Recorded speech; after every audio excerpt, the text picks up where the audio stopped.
Yes guys, welcome to another video. Happy New Year to you. If I could say Happy New Year on the 17th of Jan. I probably should have stopped saying that about 2 weeks ago, but hey ho, we move. I thought it might be a good idea actually. It probably comes quite a good time. Beginning of the year, planning season, no matter what industry you work in, there's maybe some sort of kind of planning cycle that you'll be involved in, where actually you want to consider threading inequalities into what you do. So certainly in healthcare services, we've got the annual cycle of reviewing two things, the joint forward plan and the operational plan. So what we're going to do today in this video is going to explore how to go about threading health inequalities into the joint forward plan. Mainly the joint forward plan, not the operational plan itself, which is way more detailed, but the joint forward plan. So, quick recap, the joint forward plan, what is it? Basically, it sets out how an integrated care board, which is responsible for buying and designing services for an entire population, how they're going to go about meeting population needs. And that's really, really key to remember that as a starting point, how it's going to meet their needs. So it should describe, definition here from the NHSE website, how the ICB and its partner trusts intend to arrange or provide services to meet the physical and mental health needs of their population. That's the whole purpose of a joint forward plan. It's a 5-year plan. The first iteration was last year, and the idea is it should be reviewed annually. How that's done really is framed by partners within a geography. But what I want to do today in this video is talk through how you can frame designing and reviewing a plan through use of the health equity assessment tool to guarantee yourself that you're going to thread health inequalities into those plans. And it's quite a tricky thing, but actually not as tricky as you might think. So the Health and Care Act 2022, which came alongside when integrated care boards became a living and breathing thing, requires all the partners within a footprint of an integrated care system to prepare a plan setting out how it's going to meet population needs. So the plan should be reviewed every year and revised before the start of each financial year. So this is where we're going to be looking at a planning round right now as we speak. So if we look at the health equity assessment tool, that should be undertaken when we are influencing in some way the three things around access, experience and outcomes of care. So if you think about it really logically, if we're doing a joint forward plan or any kind of planning round, if we're doing an operational planning round, it's darn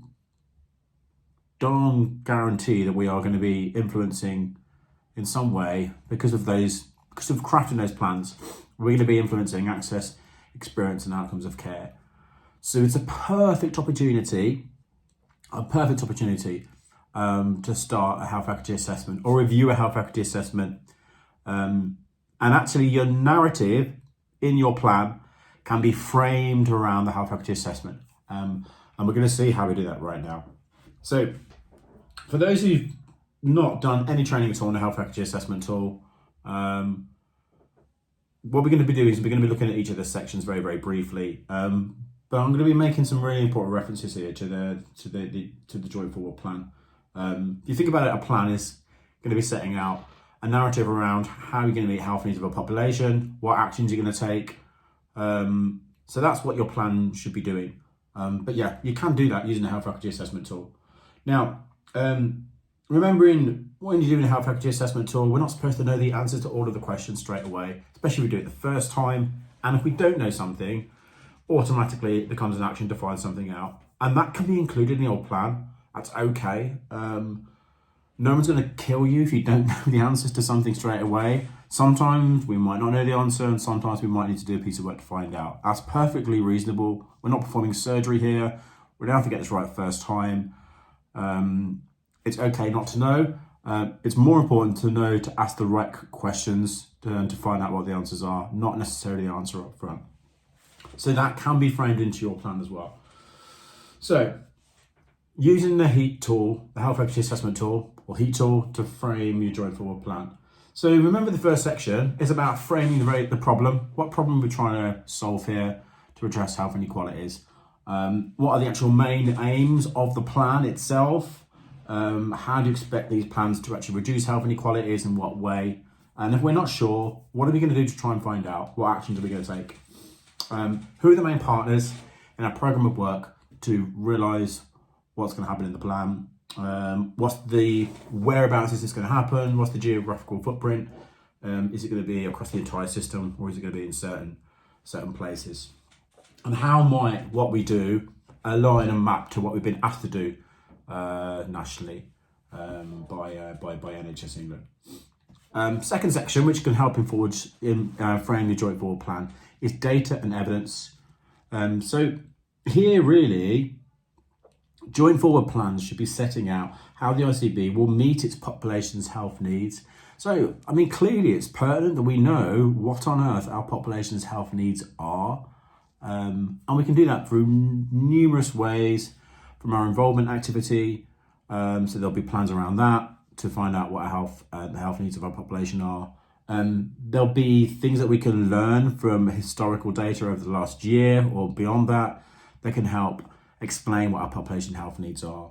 This is critical in the joint forward planning process, as it's going to really set out how assured can we be that we actually know what the needs of our population are, and importantly, are we making any assumptions? Are there things that we know for sure are 100% true? Are there things that we are making assumptions about? Are there things that we need to find out the answers to be able to get that cast iron guarantee? Now, the other thing to flag as well, the joint forward plan is a joint forward plan. It builds on other plans and strategies that have been crafted in a system. So that could be things like the Joint Strategic Needs Assessment, which is led by lots of local authorities. It could be other types of assessments or other local strategies that have been designed to understand and assess the health needs of specific populations. So a joint forward plan shouldn't be redesigning those things if they've already been created and crafted by partners. It shouldn't be replacing them. But what it should do is be framing those plans around health inequalities, making sure that we've got real concrete plans for addressing health inequalities. The third section that can help inform a joint forward plan is around the distribution of health. Now, all you're doing here really is you're finding out which parts of our population, from the insight that we know of, experience the worst levels of inequality, and how, in what way, how do they experience that in terms of access, experience, and outcomes of care. So are there specific groups, specific age groups? Does gender play a role? Does certain part of our population who experience a disability, do they suffer from inequalities worse than others? And the key question to ask here is not just what's happening, but how, in what way does that manifest itself in terms of access, experience, and outcomes of care? So that's the third thing that can influence the joint forward plan. The fourth thing is the fourth section of the heat tools around the causes of inequality. So why are the inequalities happening in the first place? Are they things around health behaviours? Are they things around the wider determinants of health, like housing, employment, community life, etc.? So are there things in the joint forward plan that, in the grand scheme of things, that we would like to do to be able to tackle inequalities? But to do that, we actually need to be aware of what's causing those inequalities in the first place, and what is causing that. That's the key thing to ask yourself here. The fifth section of the heat tool that can help frame a response to the joint forward plan is what kind of refinements are you going to make in light of the first four sections? So in light of the things you've learned, how might your plan be refined? If you're designing a joint forward plan for the first time, things might have changed over the course of a year that might result in you thinking, you know what, there's certain things that we committed to, certain actions we said we were going to take, that we're going to inform a revision of that plan in the second year. And that's where actually you might make refinements. Alternatively, circumstances might have changed. You may have lost resource. You might have been asked to do slightly different things. the set of circumstances and context in which you are trying to deliver your original plan may have changed. That's fine, but again, this is about making sure that you're aware of what kind of refinements you might make that are going to help you sustain the energy and focus on addressing those levels of inequality. So that's refinements. Section 6 is the actions, the practical actions you're going to take in your planning rounds to be able to address those inequalities. Many of the things you might identify as actions in your operational plan, because that tends to be way more detailed than the joint forward plan. But yeah, it's worth knowing them from the outset, because as soon as you know them, you can kind of store them and then when you're asked to, record them in your operational plan. So section 6, the health equity assessment tool, is very action orientated. It's asking things like, are we actually taking specific actions to address the specific areas of inequality we've discovered? Are there specific actions we are going to take to address levels of inequality that we've identified that certain groups will benefit from? And are we addressing things around the negative aspects of what we want to do, that actually if we do make the refinement, it could make things worse? And then other actions might be around things in the plan where you're going to be undertaking further involvement activity, or you might be undertaking further analysis to discover if what you intended to do is actually making a darn difference in what you wanted to do in the first place. So again, if you're stuck, it's a no-brainer really, because the beauty of the heat tool is there's loads of hints and tips and nudges of how to go about responding to the question. And yeah, you can't lose really. If you don't know, by default, it becomes an action in section 6 for you to find out. Above all, it's more important that you're asking the right questions and not thinking that you have to know all of the answers straight away. And the last section, I suppose, of the heat tool, which can help inform your joint forward plan or any planning rounds around evaluation and monitoring.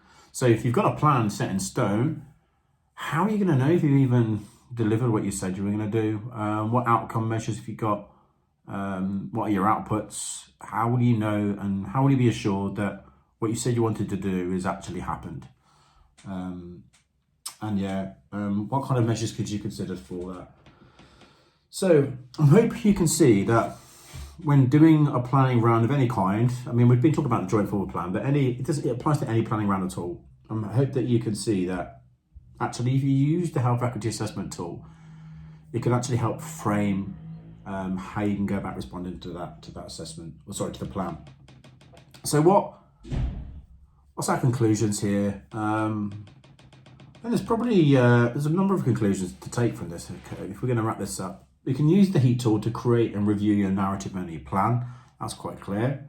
It actually, if you struggle with doing planning cycles of any kind, then this approach, so using the heat tool to create a narrative for your plan, actually gives you some method and some structure for you to consider that response. That's the second one. The third one, the beauty of it is if you don't know answers to questions within the heat tool, then they automatically become actions for you, and those actions can then be copied and pasted into a more detailed operational plan. So that's a winner for everyone. Fourthly, if you're not sure about things, then you're always going to be able to identify actions as well, and they can be framed further on down the line. So with a plan, it's always going to be a plan to do something, but I think if you speak to anyone in planning, they're always going to be aware that things are going to happen in future that you didn't expect to happen, that are going to affect what you wanted to do, and they might affect the trajectories as well of what you wanted to achieve. Whether that be environmental aspects, the system, something happened within the system, a set of circumstances that are going to kind of scupper your plans, or actually enable you to be able to achieve things that you didn't think you'd be able to achieve in a good light as well. So I suppose the other thing as well is that using the health equity assessment tool in planning rounds actually gives you assurance that you're threading inequalities into your mindset, into the planning. So actually, I think the final big take from it is that it makes it consistent. It makes sure that your plan is consistent with the very health inequalities you've identified that you're trying to address. And that could save you a lot of time, energy, in future if you are framing your plan around the health equity assessment tool. The two will speak to one another. The health equity assessment tool findings will match perfectly and be in sync with the plan itself. And that is really what should be happening here. There shouldn't really be two separate, distinct things. There should be a big sense of consistency between the two. So I hope that helped. I suppose my advice, if you're watching the video, is to try that out now in your planning round. Use the health equity assessment tool to try and frame the narrative around your plan around that. And yeah, I suppose it's about not being afraid to get things wrong here. There's going to be lots of people involved in the planning round itself. So between a group of people, you'll be able to come up with a coherent plan. But fundamentally, it takes into account health inequalities, which is core to what we are doing here. It's core to addressing productivity issues. Morally, it's the right thing to do, and legally, it's the right thing to do as well. So I hope that helps. I'm going to carry on having my coffee now and preparing for the planning rounds over the course of the next weeks. And yeah, give it a try. If you like the video, give it a thumbs up. Please do subscribe. Please do share as well if anyone else is involved in planning rounds. In the meantime, I'll see you soon and take care. Cheers. Bye.